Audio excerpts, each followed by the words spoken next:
नमस्ते दोस्तों, स्वागत है आपका एक बार फिर से द कहानीबाज के कहानियों में। हमारी आज की कहानी का नाम है उफ कोलकाता और आज ये हमारा 18वां एपिसोड होने जा रहा है। तो आइए चलते हैं आज की कहानी की ओर। और फिर उसी रात गोपाल नगर के शमशान की ओर अपनी स्कूटी लिए हुए चेतन मूसा बंगाली के ठिकाने की ओर बढ़ने लगा। बाबा ने आजकल यही ठिकाना लगाया था। स्कूटी में पीछे रुद्र दोनों हाथों में 2 जिंदा मुर्गे को टांगों से पकड़े बैठा था, जो रह रहकर फड़फड़ा उठता था, जिससे कि यह भयावह रात और भयभीत कर जाती थी। रुद्र ने स्कूटी में पीछे बैठे बैठे ही स्कूटी के आगे वाली खाली जगह में रखे कनस्तर की बाबत पूछा, राजे आगे डिब्बे में क्या रखे हो? दारू, मतलब शराब? यार, जुडिशरी की परीक्षा में इतना पर्यायवाची शब्द नहीं पूछेगा जितना तुम रट रहे हो। हाँ, शराब ही है। चेतन को स्कूटी चलाते वक्त बात करने से उड़न हो रही थी। इतना? हाँ, चेतन ने गाड़ी चलाते हुए ही छोटा से जवाब दिया। दारू मुर्गा का पार्टी फिर से? रुद्र ने कहा, नहीं, बाबा का चढ़ावा है। तेरा बाबा इतना चढ़ा लेता है? हाँ, एक कनस्तर। यार, एक ही बात कितनी दफा पूछेगा? नहीं, मतलब जानना चाह रहे थे कि बाबा की टंकी कितने लीटर की है। रुद्र ने फिर चेतन को खींचते हुए कहा, चुप करो, बाबा जी का आश्रम आ गया। चेतन ने स्कूटी एक जगह रोकते हुए कहा, हमें चुप करा रहे हो? इन मुर्गों को चुप करा के दिखाओ। रुद्र ने दोनों हाथों में लिए मुर्गों को आगे करते हुए कहा। चेतन ने किसी तरह स्कूटी के आगे भाग में फंसे कनस्तर को हिला हिलाकर बाहर निकाला और दोनों हाथों में कनस्तर लिए बाबा के आश्रम में रुद्र समेत घुस गया। भीतर का माहौल रुद्र के लिए नया था। जाने का रास्ता बिल्कुल किसी गुफा के शक्ल में बना हुआ था। रास्ता अब तक सीधा था और जहां मोड़ थे वहां लाल रंग के 0 वाट वाले छोटे बल्ब लगे हुए थे। रुद्र ने बल्ब देखते हुए धीमे से ही कहा, अबे ये तमराज किल्विस के ठिकाने पर लेकर क्यों आया? हमें भूतनी ढूंढनी है, अंधेरे फिर कभी कायम कर लेंगे भाई। आगे आगे चल रहे बाबा के चेले ने मुंह पर हाथ रखकर चुप रहने को कहा। दोनों बहरहाल चुप हो गए। चारों ओर फैले धुएं भरे कमरे में कुछ भी साफ दिखना संभव नहीं था, सिवाय एक पर्दे के जो चेतन और रुद्र के ठीक आगे था। लोबान के साथ संभवतः कोई रसायन भी धुएं में था जो ध्यान केंद्रित नहीं करने दे रहा था। धीमे धीमे ही धुआं छटा और सामने पद्मासन में बैठे बाबा प्रकट हुए। बाबा काले रंग की कफनी पहने बैठे थे, गले में लाल रंग की दुशाला, आंखें इस तरह बंद जैसे आंखों के कोटरों में कुछ भी ना हो।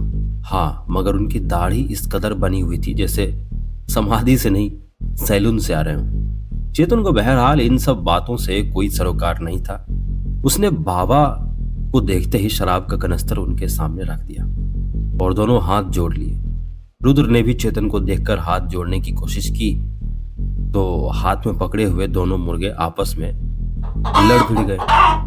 मुर्गे कुकड़ू कू कू कू चिल्ला उठे। बाबा के ध्यान में विध्वन पड़ा। उन्होंने आंखें खोली और धिकारत के भाव से अपने चेले को देखा। चेला उस देखे का अर्थ समझ गया। चेले ने आगे बढ़कर रुद्र के हाथ से मुर्गा ले लिया और दारू की कनस्तर भी घुमाते घुमाते बाहर की ओर ले गया और जब लौटा तो उसके दोनों हाथों में भरी बोतल थी। उसने बोतल ठीक बाबा के सामने रख दी और बाहर निकल गया। उसके निकलने के बाद चेतन को इस बात का एहसास हुआ कि उसे बात शुरू कर देनी चाहिए। बाबा जी के चरणों में कोटि कोटि प्रणाम। चेतन ने आगे लौटते हुए कहा। रुद्र को उसके लौटने पर नहीं, उसके बोलने पर सवाल हुआ। उसने फौरन ही सरगोशी से पूछा, अभी ये क्या चटनी वाले बाबा हैं? कौन चटनी वाले? चेतन ने भी धीमे से दांतों के बीच से ही आवाज दबाते हुए कहा, वही जो समोसा के साथ लाल हरी चटनी बताते हैं। रुद्र ने अपना सवाल रख दिया। क्या बकवास है ये? चेतन ने हाथ जोड़े हुए ही खींच में फुसफुसाते हुए कहा, नहीं, तुम उनका वाला डायलॉग बोले ना, कोटि कोटि प्रणाम, तो हमें लगा। रुद्र ने भी फुसफुसाते हुए आधी ही बात कही थी कि बाबा ने आंखें खोल दी। नीली छतरी वाला बड़ा कारसाज है, बाबा बड़बड़ाए। बेशक बेशक, चेतन ने संभलते हुए कहा। और कैसे आया? तेरी दिलजाना कैसी है? बाबा ने चेतन से पूछा। जी कृपा है बाबा आपकी, बिल्कुल बंधी रहती है आपकी इलायची से, चेतन ने शिशवत ही जवाब दिया। इलायची की बात सुनकर बाबा की एक त्योरी ऊपर की ओर चढ़ गई। चेतन समझ गया कि उससे कोई गलती हो गई। उसने तुरंत बात संभलते हुए कहा, मतलब आपके सिद्ध की हुई इलायची के प्रभाव से बिल्कुल वश में है। चेतन ने इतना कहने के बाद ही बाबा की तनी हुई त्योरी सामान्य अवस्था में आ गई। बाबा फिर से समाधि की स्थिति में चले गए। मगर अब त्योरी चढ़ाने की बारी रुद्र की थी। ये किसकी बात कर रहे बे? रुद्र ने फुसफुसाते हुए कहा। रजनी की। चेतन ने हाथ जोड़कर बाबा की ओर देखते हुए धीमे से ही जवाब दिया। तुम रजनी को दिलजाना बुलाते हो? साले और कोई नाम नहीं मिला? लग रहा है प्रदीप कुमार मधुबाला को पुकार रहा है, रुद्र ने फुसफुसाते हुए कहा। मैं नहीं, बाबा बुलाते हैं, चेतन ने बिल्कुल ही खीज में फुसफुसाते हुए कहा। ये बुलाता है? ये रजनी को दिलजाना क्यों बुलाता है? रुद्र की समस्या अब और गंभीर हो गई थी। प्रेमिका को उर्दू में दिलजाना कहते हैं, चेतन ने बताया। हाँ वो ठीक है, लेकिन ये क्यों बुलाएगा? मेरा मुंह में ले लो, लेकिन चुप रहो, चेतन ने गुस्से की इंतहा में कहा। ऊपर वाला कारसाज है, बाबा ने फिर आंखें खोली। बेशक बेशक, चेतन ने वही रटा रटाया जवाब दिया। बता क्या अजाब है तेरे आगे? बाबा ने सामने पड़ी 2 बोतलों पर दोनों आंखें गड़ाते हुए कहा।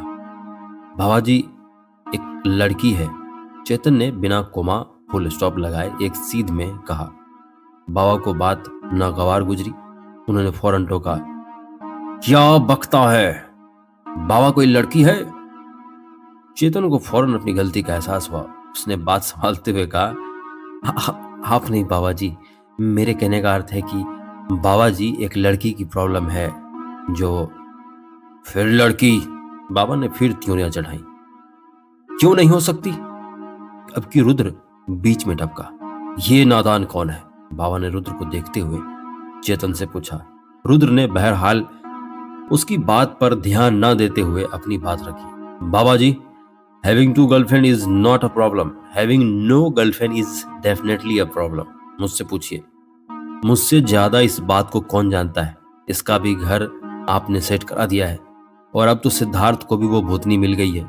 रुद्र ने अंतिम लाइन बहुत मन महसूस कर कहा, मगर बाबा ने अपने काम की बात सुन ली।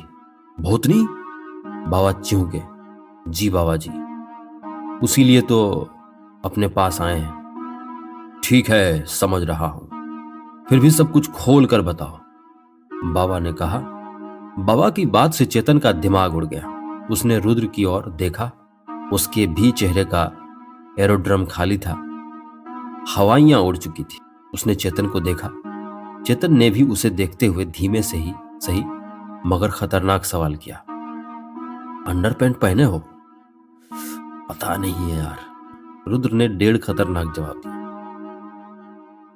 सामान्य वक्त में इसे जवाब पर कोई भी हंसते हंसते दोहरा हो जाता, मगर इस वक्त चेतन की हंसती हुई नहीं बल्कि फंसती हुई आवाज निकल रही थी।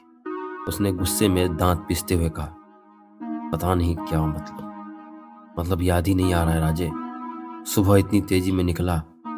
रुद्र की फुसफुसाहट अब बाबा तक भी पहुंची। उसने तत्काल आंख खोलकर पूछा, कोई परेशानी? जी बाबा। कुछ मत छिपा, सब कुछ खोल के बता, बाबा ने फिर कहा और दोबारा चेतन का असमंजस बढ़ा दिया, मगर वह बाबा की बातों की अब मानना भी नहीं कर सकता था। सो उसने बेल्ट निकालनी शुरू की, मगर साथ ही फिर भी हिम्मत करके कहा, बाबा जी खोल के बताने में तो शर्म आएगी, ऐसे ही बता देते हैं बिना खोले।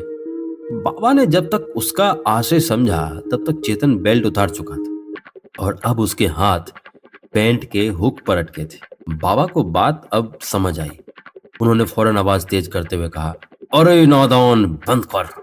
बाबा जी ने बेल्ट की ओर देखते हुए कहा और फिर एक क्षण को माथा पीटते हुए संभल कर बोले, बातें खोल कर बताओ, पैंट खोल कर नहीं। ओहो हो, क्षमा कीजिएगा बाबा जी, आपके चरणों में कोटि कोटि प्रणाम। कहते हुए चेतन ने अपनी गलती पर पर्दा डाला। अब बता। बाबा, मेरा एक दोस्त है ये। बाबा ने रुद्र की ओर देखते हुए कहा। नहीं बाबा, एक तीसरा दोस्त है। वो क्यों नहीं आया? बाबा ने पूछा। अब कैसे कहूं? चेतन ने सकुचाते हुए कहा।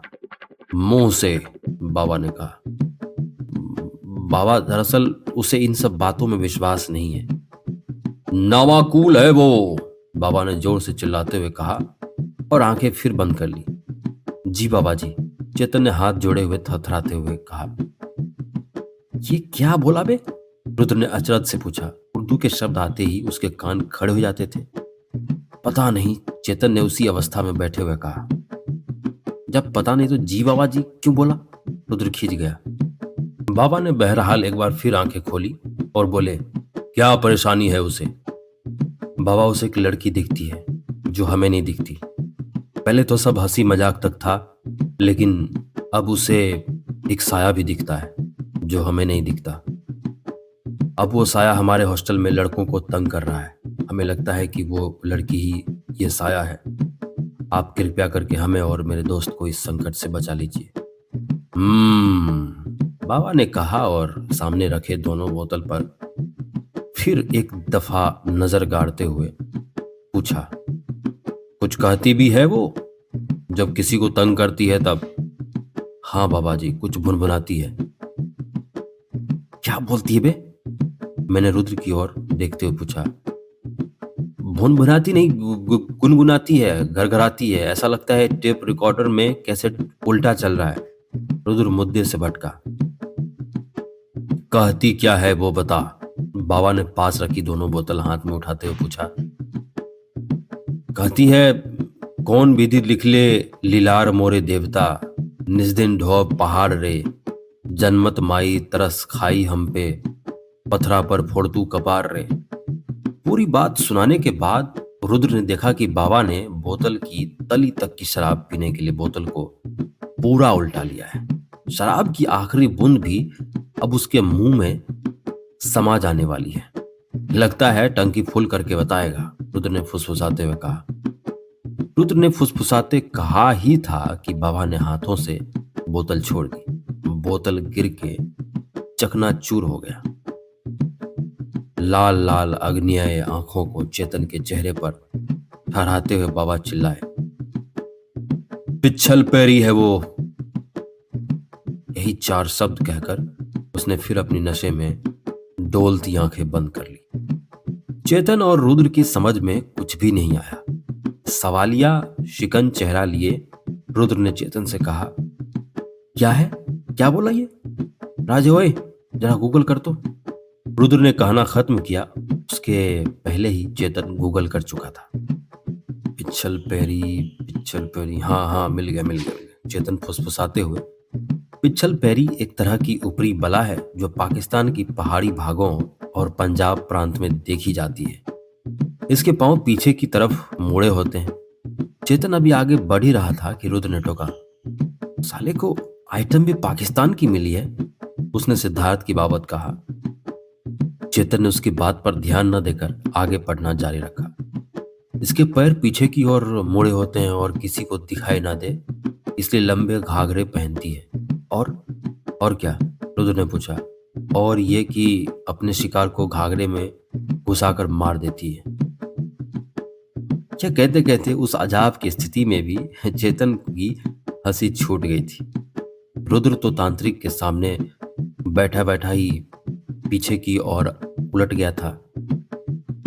उसके उलटने से जो आवाज हुई उससे तांत्रिक ने आंखें खोल दी। उसके आंखें खोलते ही चेतन ने रुद्र को कोहनी से टोका दिया। वो बहरहाल उठकर बैठ गया। नहीं बाबा जी, उसके पांव पीछे की ओर नहीं है। चेतन ने बाबा को आंखें खोलते देखकर फौरन ही कहा। पक्का? तांत्रिक ने अपने दाहिनी तरफ रखी खप्पर में फिर शराब उड़ेलते हुए पूछा। जी बाबा जी।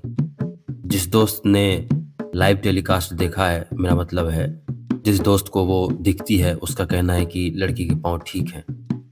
मतलब अग्गल पैरी है वो। रुद्र हंसी का कोई मौका छोड़ना नहीं चाहता था। चेतन को उसके नामांकन से हंसी तो आ ही गई, मगर उसने खुद की हंसी को जब्त करते हुए कहा, वह कपड़े भी सब तरह की पहनती है, सलवार कमीज, स्कर्ट्स और तो और जींस भी पहनती है। ऐसा? दोस्त ने बताया। आखिरी आखिरी लाइन कहने से पहले तांत्रिक की आंखें फिर चढ़ने लगी, इसीलिए आखिर का वाक्य चेतन ने रुक रुक कर ही कहा। तांत्रिक ने खप्पर रखा और फिर एक छोटे मांस के टुकड़े को आग के हवाले करता हुआ एक पिच ऊंची आवाज में चिल्लाया, आसेब जादी है वो। इतना कहकर तांत्रिक की आंखें फिर बंद हो गई। रुद्र ने चेतन की ओर देखा और चेतन ने रुद्र की ओर। दोनों को बात का कोई सिरा नहीं मिला। ये क्या बोला अभी? रुद्र ने फिर भी पूछा। पता नहीं यार, चेतन ने असमर्थता जाहिर की। रुद्र के लिए भी अब संयम की अति हो गई थी। उसने कुनमुनाते हुए कहा, ये साला सिद्ध नहीं गिद्ध है। हम बता रहे हैं, इसके पास कोई इंडियन केस है ही नहीं, इसकी डिक्शनरी ही अलग है। उसके इस कटाक्ष पर चेतन को इस भयावह माहौल में भी हंसी आ गई। तांत्रिक बहरहाल कुछ नहीं बोला। थोड़ी देर के बाद उसने आंखें खोली और कहा, हम आएंगे, हम इस अजाब से तुम सबको आजाद कराएंगे, एक सवाब का काम होगा। तांत्रिक ने ऐसा कहने से वाजबी तौर पर चेतन और रुद्र को राहत मिलनी चाहिए थी, मगर उनके पसीने छूट गए। कारण साफ था और कारण चेतन ने साफ कर भी दिया था। बाबा जी, आप यहीं से कुछ उपाय कर दें। क्या उपाय कर दें नादान? यह लौंग इलायची गुलर के फूल से मरने वाली काया नहीं है। हम समझ गए हैं यह कुछ चाहती है, कुछ बताना चाहती है। हम उसे बांध कर ले आएंगे। बाबा आंखें फाड़ कर बोले। मगर बाबा जी, बात तो समझिए, हम लोग हॉस्टल में रहते हैं। हॉस्टल में किसी को जाने की इजाजत नहीं होती। चेतन ने जल्दीबाजी में कहा, हम तुम्हें किसी नजर आते हैं? नादान लौंडे, जब भाग जा, वरना मसानी भूत तेरे ऊपर ही डाल दूंगा।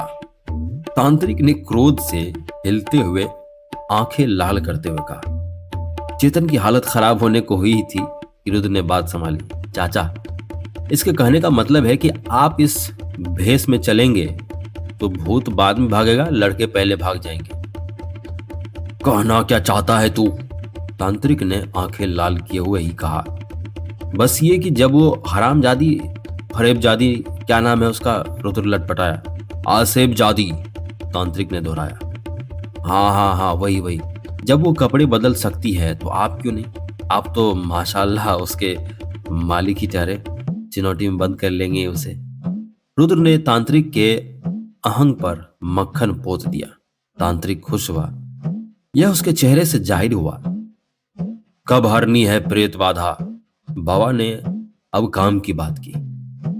शनिवार को बाबा जी, चेतन ने कुछ सोचते हुए दिन बताया। जा भाग जा, शनिचर को आकर ले चलना। कहते हुए तांत्रिक ने फिर खप्पर में आधी बोतल शराब उड़ेल ली। बाबा जी के चरणों में कोटि कोटि प्रणाम कहते हुए चेतन इस तरह कोर्निश करते हुए बाहर निकला जैसे वो तांत्रिक के नहीं, मुगलिया दरबार से बाहर आ रहे हों। हमारी आज की कहानी में बस इतना ही। मैं आशा करता हूं कि आपको ये कहानी अच्छी लग रही होंगी। तो इसी तरह बने रहिए हमारे साथ और सुनते रहिए द कहानीबाज। धन्यवाद।